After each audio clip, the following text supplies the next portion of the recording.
let me guess something about you. You have a parent that probably like scolds you a little bit too harshly for making a small mistake. And when you were a child, maybe you were a little bit scared of this parent. And also whenever there were like arguments in the house, maybe between this parent and a sibling or like two parents, you were kind of the one that was trying to resolve things. You were like trying to fix things. Does this sound accurate? The reason I know this, and it's not always the case, but the reason I can guess this is not because I'm psychic. It's because this is the case with a lot of people who claim to be people pleasers.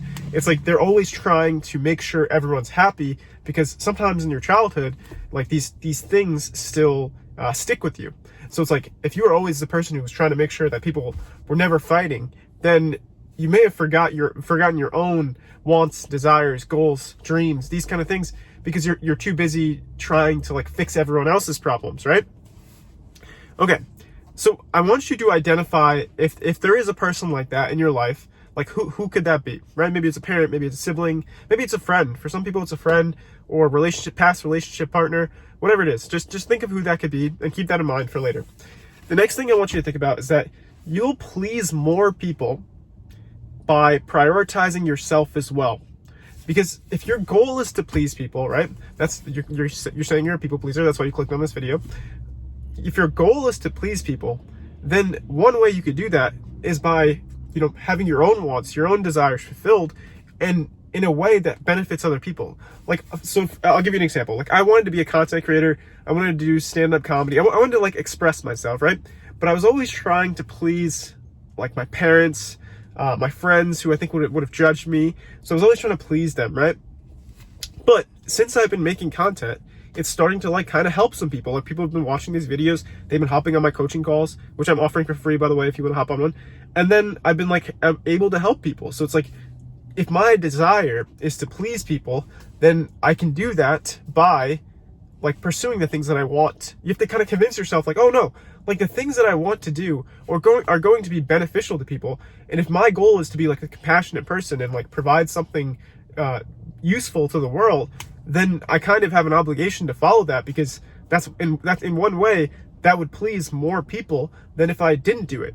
You know what I mean? So it's like, in the long run, by prioritizing yourself equally to how you see other people, because if you want to be compassionate towards people, that's a good thing, right? But you also deserve that compassion for yourself, and you have to see yourself as equal as other people. And you also have to see, like, standing up for yourself is not putting other people down. It's not selfish to stand up for yourself or to prioritize yourself equally, because you're not putting yourself above anyone. You're just saying like, yeah, I think of them as equal to me, but I also think of myself as someone who's equal to them. You know what I mean? So it's like, you don't have to put other people down. Like, if you were sitting down, right, and I was standing up and you stood up, then we would both just be standing up. You don't have to push me down for you to stand up. So standing up for yourself is not putting other people down. It's not the same thing. You know what I mean? You can do it in a way that's not trying to hurt anyone. So that's something I want you to keep in mind as we're going through this video. So you've identified the person who maybe their opinions have held you back from doing things that you want. And it could be multiple people, but we'll start with one. And then you've realized that for people pleasing, that you'll please more people by prioritizing yourself as well, right? So now that given that you know those two things, the next thing I want you to do is like really define something you want to do that involves getting outside of your comfort zone. So for a lot of people that'll be making content, maybe it's like taking an acting class, or for me, before I was doing stand-up comedy, now I prefer to make content, right? But something like that, something that involves putting yourself out there. Like, is there something you truly want to do that other people's opinions have held you back from doing? And there likely will be, because if you consider yourself a people pleaser, then like likely what that means is that you feel that you're putting other people's values ahead of your own, right? So there's likely some things that you want to do that other people's opinions are holding you back from doing. So I want you to identify that, right? And now that you've identified it, there may be some tough conversations you have to have in order to start pursuing that. Like for me, before I started making content, I told you I wanted to do stand-up comedy, and then I found that I liked making content more, but both involve like putting yourself out there, right? And I didn't really feel like some of my friends would have been supportive to that. So what I did was I texted them, and you don't have to do this in a mean way, that's the other thing. But I texted them and was like, hey, this is something that's important to me, and I think I gotta leave this friend group just so I could like pursue this for myself. So I didn't like put them down. I didn't like yell at them. I wasn't doing anything resentful, right? I just told them honestly, like, this is something that I want to pursue. So you could do it the same way. So once you've identified the person you need to have the tough conversation with, you could just talk to them. And listen, if they try and like manipulate you or like are toxic in any way, when you're just trying to do something that will be beneficial to other people, then it's like, that might be someone you don't want to keep around in your life. Like if your parents are consistently like not supporting you and you have dreams and goals and stuff like this, I'm not saying to cut them off, but I'm saying to like have the tough conversation. I also had a conversation with my parents before I started doing stand-up or making content, and this was a little bit more harsh, and I kind of regret the way I handled it, but it did get the message across. But I was just like, listen, if you don't let me do this, like, I will not talk to you. So then from that point onwards, they've been extremely supportive, because like they don't want to lose someone in their life. They realize how important it is to you. So it's like you really have to define that. You have to define what it is you want to do, and then you have to hold that like true to you, because you have to realize that like the impact that it'll make will be positive. Because the chances are you don't want to do something like completely negative. You're a compassionate person. That's why you're watching a video about people pleasing. You don't want to like hurt people's feelings. So the thing that you want to pursue is likely something that's going to benefit other people. So now that you've identified that thing, and really think about it, like think about like who you want to be as a person. Like what do you admire in other people? Yeah, of course, compassion is part of it, but you probably also admire like honesty and drive and ambition, and those things are. You can have both of those things. You can be a driven, ambitious person who is also compassionate, but you have to spend the time prioritizing things at different times. Like for now, if you're watching this video and you consider yourself a people pleaser, the thing you've been prioritizing is probably compassion. But what I want you to prioritize is honesty, ambition, and then compassion. And you could do all three at the same time, right? But you can't put compassion over honesty, because in a lot of situations, like if someone is being manipulative or toxic towards you, that's not the time to be compassionate towards them, because being compassionate sometimes means like being agreeable, but generally speaking it means like agreeing with their decisions and putting their interests in mind, like their current interests, not necessarily it's like their current opinions, not the best version of yourself. But if you were honest and aiming upwards, that means having tough conversations with people. Like, have you ever had a friend kind of like call you out in a way that was like really beneficial to you?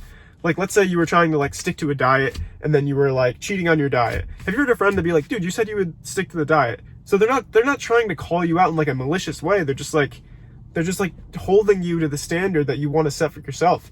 So you don't have to be like a jerk to be honest and put that above compassion.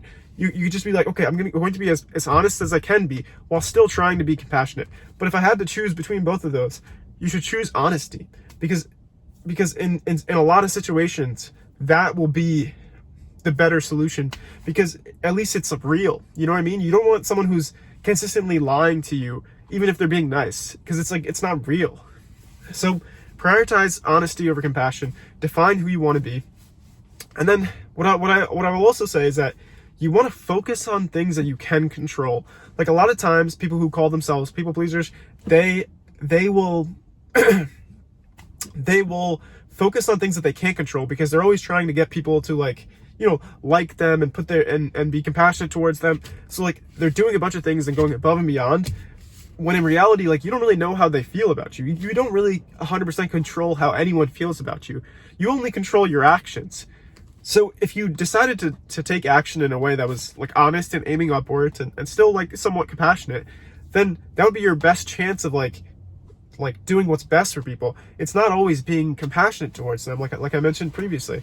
So it's like, what if you're doing the things that are in your control and you're like trying your best as much as you can, then you just got to kind of like let things let the chips fall where they may, because you can't control everything. You know what I mean? If you're constantly trying to control like how people feel about you and their happiness, then you'll do things that like maybe will turn them away or like have the opposite impact of your intentions. But if you're just focused on what you can control, then you're just like, okay, like I'm doing the best I can, right? So that's one thing I want to mention. And another thing I want to mention is that you don't want to think of yourself as a people pleaser. I know this is, you clicked on this video, so you're like, all right, I'm a people pleaser, but like, that's not your identity. You have to think of it as like, this is a tendency that you have that you can overcome. And the way to overcome that is by like, setting boundaries, focusing on what you can control, being honest, defining who you want to be, like kind of like the things that I mentioned previously. And if you do those things, you can't think of yourself like, oh, I'm a people pleaser, so those things or I can't do those things. It's like, no. You've had a tendency of people pleasing in the past. That doesn't mean that you are a people pleaser. Because if you have the identity of a people pleaser, then your future decisions could be based on that. But if you're like, oh, no, this is a tendency that I've had previously, and I'm going to work on myself. Sorry, my mouth gets kind of dry when I do these for like more than like a few minutes. But I'm going to work on myself so that my actions are more aligned with who I want to be rather than my previous tendencies of people pleasing for the people around me. Because I know that if I try my best and I'm honest and I'm aiming upwards and I pursue the things that are meaningful to me, that are not going to hurt the people around me, that's my best strategy in terms of helping and pleasing the people around me. So it's like you got to just look at it. You got to take a step back and realize, okay, what do I really want out of life? Well, you want you want to pursue your own goals, your own dreams, your own wants, but you also want to help other people with theirs, right? So you got to step back and be like, okay, how do I do that? Well, you can do it in a way that's beneficial to both. It's like synergistic. It feels like a symphony, right? When you hear a symphony, it's multiple layers that are working on top of each other. It's like what's beneficial to me can also be beneficial to you, and it's not a zero-sum game. So that's how I want you to think of it. Think of yourself and your wants and your desires as things that'll help other people. I really hope this video is helpful. It's helped me. These mindsets have helped me overcome people pleasing and pursuing the things that I truly wanted to. And I really hope that for you. If you're having any trouble, like I said, I have a free coaching call with the link in the description. And listen, I'm not saying that this stuff is going to be easy. It'll take time, but I think it will be worth it. Life's not easy, but it's worth it. Take care.